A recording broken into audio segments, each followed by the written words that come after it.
incluso también por una parte que te digo que me interesa como la historia, que ya lo estamos platicando, el proceso de legitimación que ya lo platicamos.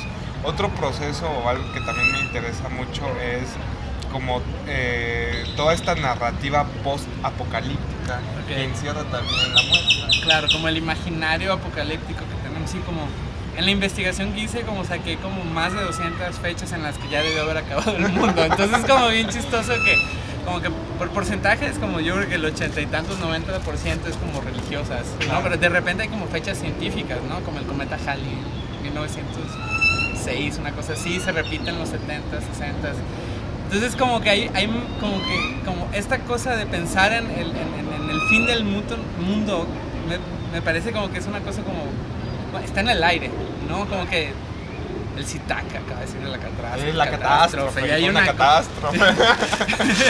Entonces como lo que me interesaba era como este tipo de cosas que nos rodean, de cómo nos damos contexto a nosotros mismos de alguna manera, cómo gestionamos como nuestra identidad en base como a finalidades. Claro. Como esta cosa de pensar en el futuro sí cambia como la manera en que estamos como aproximándonos a cómo vivimos. Sí, y ese pensamiento, perdón, del futuro, creo que lo llevaste muy bien tú junto con Pablo Rasgado en la pieza de la historia como espacio negativo, ¿no? Exacto. Sí, de alguna manera como lo que nos interesaba era como en relación a la pieza con José Jiménez, hay como esta cosa de como inaccesibilidad, ¿no?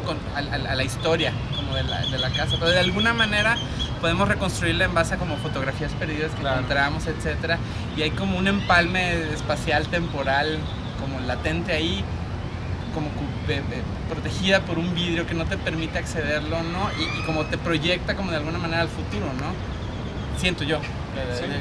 No, y te proyecta el futuro por este juego formal del vidrio, pero también te conforma un espectro. Claro, hay una cosa así como embrujada, una casa como que mantiene como la carga museográfica que ha tenido, ¿no? Porque ese es un levantamiento desde el 2005 para acá, que es cuando ha empezado como ese espacio de representación. Entonces nos pareció como bien interesante. Aparte fue una pieza como cansada, ¿no? Es decir, no fue como la investigación y luego una semana y media de estar montando polvo de grafito, etc. Es como que había una cosa ahí también, transgredía también como a la casa del lago como un patrimonio cultural, ¿no? Como que esta cosa de estar manchándola, había una cosa ahí como muy interesante, ¿no? Sí, hay una transgresión, no solamente física en la casa, sino una transgresión de la memoria, ¿no? ¿Cómo es posible que no esté el archivo cuando aquí fue un centro de investigación de biomédica, de la UNAM? Incluso algo de interesante, que fue parte de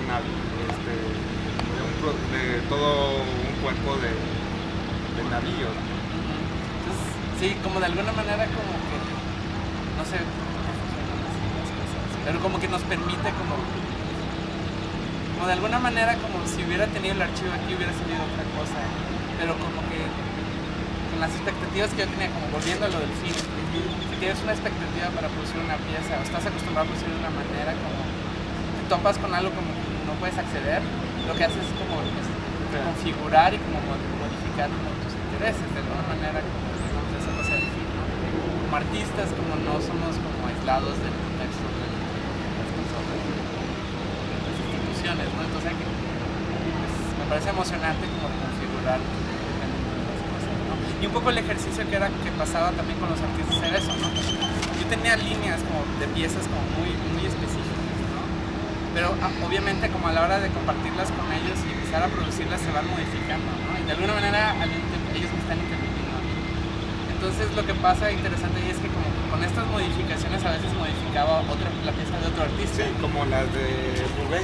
Como la de Rubén, que es clarísima como esa relación, ¿no? Y que como que hay como una cosa como de negociación con Rubén, con Andrea también, ¿no?